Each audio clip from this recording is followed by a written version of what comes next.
Πολύ καλησπέρα σε όλους τους φίλους της θετικής ντοπαμίνης. Είμαι ο Γιάννης ο Καραγιαννίδης. Για όσους παιδιά έχετε κάνει εγγραφή τώρα τελευταία και δεν με ξέρετε, σήμερα θα μιλήσουμε για την Αγγλία και πιο συγκεκριμένα για ένα ζήτημα που έχουν γύρει και πάρα πολλοί δημοσιογράφοι τώρα τελευταία, ότι σε εισαγωγικά η Αγγλία εξαφανίζεται. Αυτός είναι και ο τίτλος του σημερινού μας του βίντεο. Η δημοσκόπηση που σας έχω για σήμερα είναι πάρα πολύ απλή. Αν συμπαθείτε τους Άγγλους σαν λαό, μόλις το 5% λέει ναι πολύ. Εν τω μεταξύ εγώ έχω περάσει πολύ καλά με τους Άγγλους, αλλά υπάρχουν φυσικά και καλύτεροι, όπως οι Ιρλανδοί και οι Σκοτσέζοι, προσωπική μου γνώμη. Όχι καθόλου απαντάει το 32%, ούτε ζέστη ούτε κρύο το 41%. Δηλαδή αυτό το νούμερο το περίμενα πιο πολύ στους Γερμανούς παρά στους Άγγλους. 40% ούτε ζέστη ούτε κρύο και 21% οι Σκοτσέζοι είναι πιο συμπαθητικοί. Αν μου έδινε πέμπτη επιλογή θα βάζα φυσικά και τους Ιρλανδούς. Μια καλησπέρα στον Μίλιο, τον Τάσο τον Μόσχου, τον Μάνο, την Ηλιάνα, Μάνα Λικ 13, τον Αναστάση, την Αναστασία Ελευθεριάδου, την Χρύσα Περιστερίνη, τον Κώστα μας, ο οποίος είναι πανταχού παρόν και τα πάντα πληρών, τον Άλεξ, την κυρία Κωνσταντίνα, τον Γιώργο τον Κουγιουντζίδη. Και σε όσους παιδιά θα συνδεθείτε στη συνέχεια, καλησπέρα και στον Ποσειδόνιο, ο οποίος μπήκε και χαιρέτησε πρώτος την παρέα μας. Λοιπόν, σήμερα θα μιλήσουμε, όπως λέει και το βίντεο, για την Αγγλία και πιο συγκεκριμένα τα νούμερα, παιδιά. Τα νούμερα είναι πάρα πολύ ανησυχητικά για τα νούμερα και θα σας πω ποια νούμερα. Τα νούμερα, γεγονός που δεν αφορά τόσο πολύ εμένα όσο αυτούς, αλλά θα αφορούσε και πολλούς από τους Έλληνες. Γιατί εξαφανίζονται οι χριστιανοί από την Αγγλία. Πιστεύω πως είναι κάτι που σας αφορά, τους περισσότερους τουλάχιστον από σας που δηλώνετε χριστιανοί Ορθόδοξοι.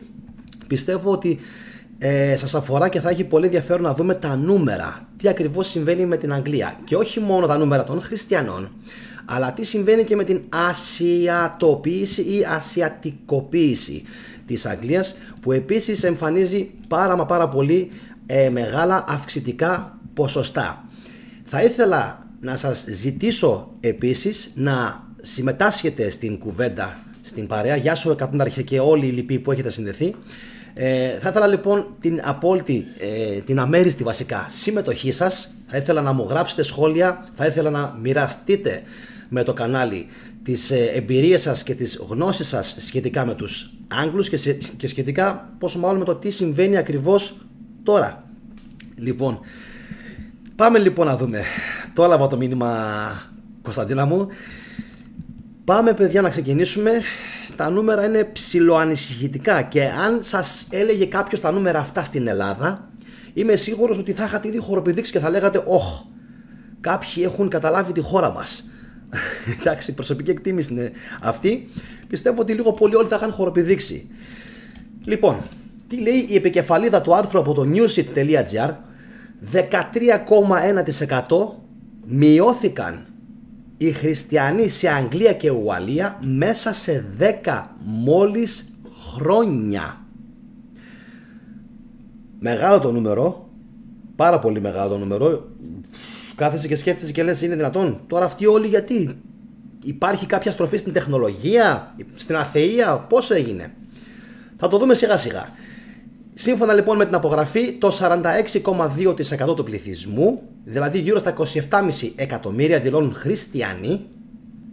Γεγονός που, όπως σας είπα και πριν, είναι 13,1% λιγότερο σε σχέση με το 2011.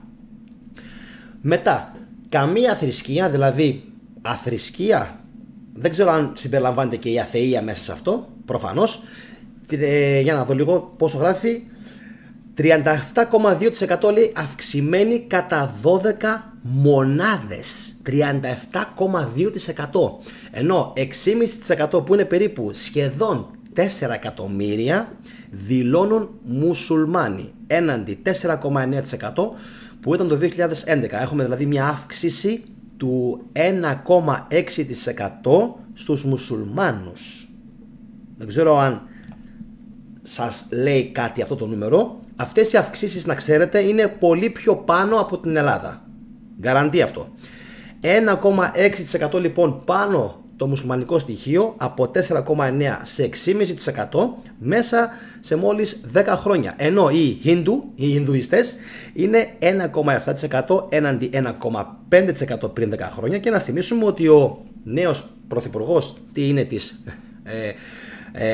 Αγγλίας είναι Ινδός, Ινδικής ή τουλάχιστον Ινδικής καταγωγής.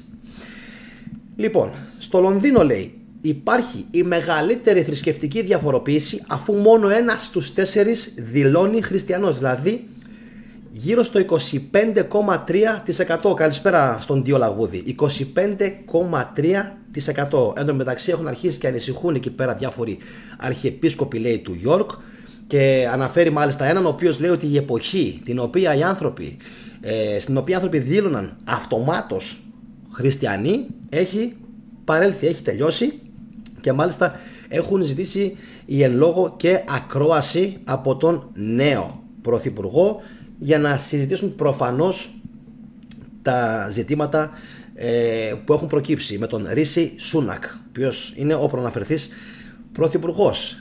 Πάμε να δούμε λίγο ποιες άλλες πτυχές περιλαμβάνονται. Το άρθρο, παιδιά, ολόκληρο το έχω βάλει ακριβώς κάτω στην περιγραφή. Λοιπόν, διαφοροποίηση του πληθυσμού στην Αγγλία και την Ουαλία, ο οποίος αναγνωρίζεται, λέει, στην πολύ μεγάλη του μειονότητα ως λευκός.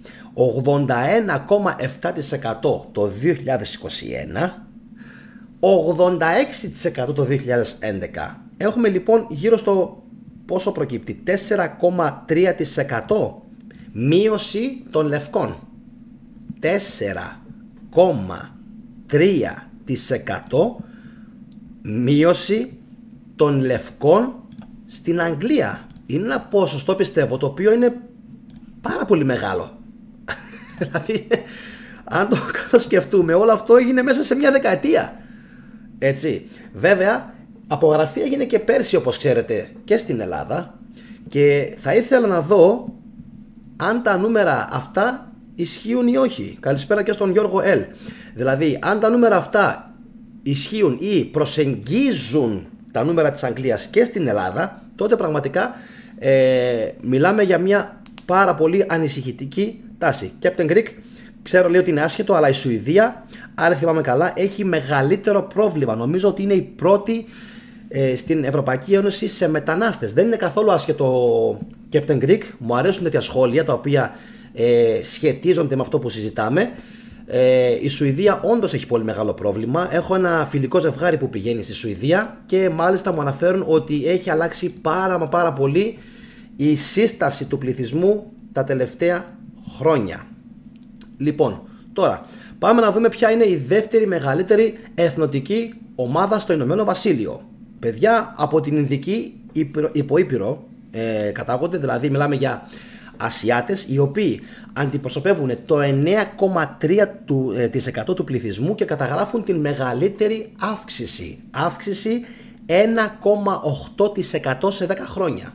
Ήταν δηλαδή 7,5% το 2011 και τώρα το 2021 ανέβηκε στο 9,3%. Καταγωγή, αντιλαμβάνεστε, Ινδική, εφόσον μιλάμε για Ινδική υποήπειρο, Ινδική, Πακιστανική, Μπαγκλαντές και Κινεζική. Οι δε μαύροι πληθυσμοί, Άγγλοι μαύροι, Ουαλοί μαύροι, φυσικά δεν υπάρχουν Άγγλοι μαύροι ή Ουαλοί μαύροι, έτσι, δηλαδή μιλάμε για κατοίκους από την Καραϊβική είτε από την Αφρική, είναι στο 4%, ενώ ήταν στο 3,3% πριν από 10 χρόνια, μια πολύ μικρή αύξηση της τάξης του 0,7%. Πάντως η εθνική Αγγλία τα πάει μια χαρά με τους μαύρους. Εκεί έχουν να δώσουν πολύ πόνο οι μαύροι, λοιπόν, Sterling και ούτω καθεξής. Λοιπόν, εκεί τους χρειάζονται, τους έχουν ανάγκη οι Άγγλοι, οπότε είναι λογικό να ανεβαίνει και το ποσοστό. Πάντως εγώ όταν ήμουνα κάποια στιγμή πριν 4 χρόνια στη Γλυφάδα και είχαν έρθει τα πετσιρίκια της Manchester City σε ένα ξενοδοχείο, μπορώ να σας πω ότι παραπάνω από τα μισά ήταν μαυράκια. Λοιπόν, καταπληκτικό. Χωρίς να υπάρχει τόνος ρατσισμού, παιδιά. Έτσι, το λέω έτσι χάρη διαλόγου.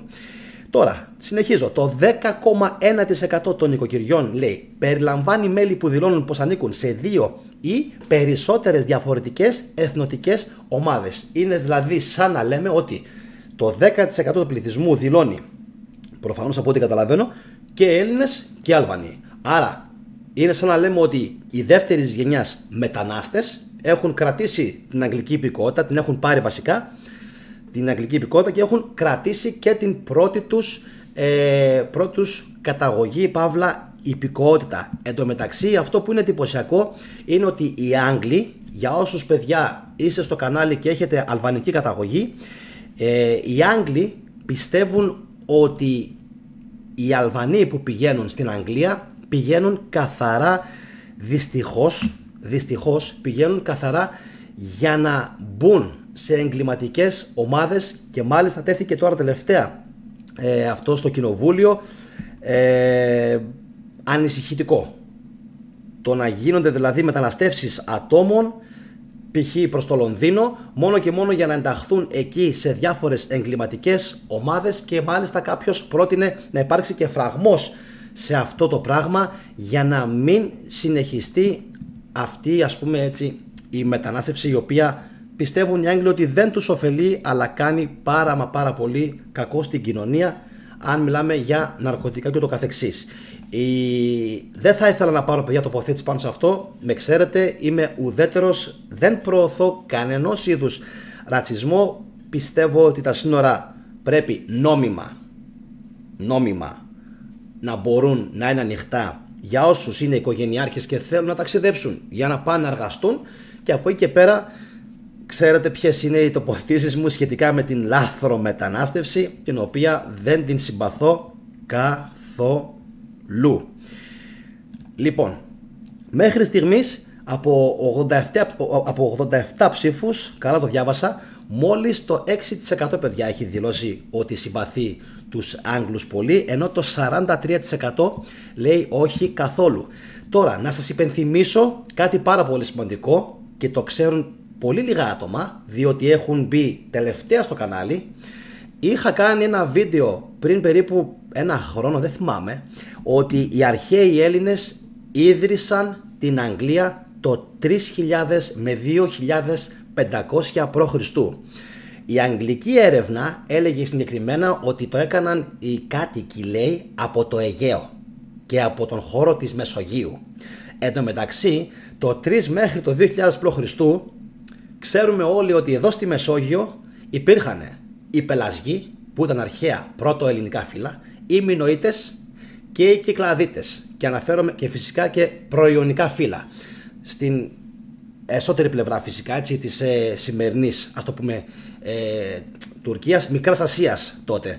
Λοιπόν, αλλά τα κυριότερα φύλλα ήταν Κυκλαδίτες, Μινωίτες φυσικά και πελασγικά φύλλα.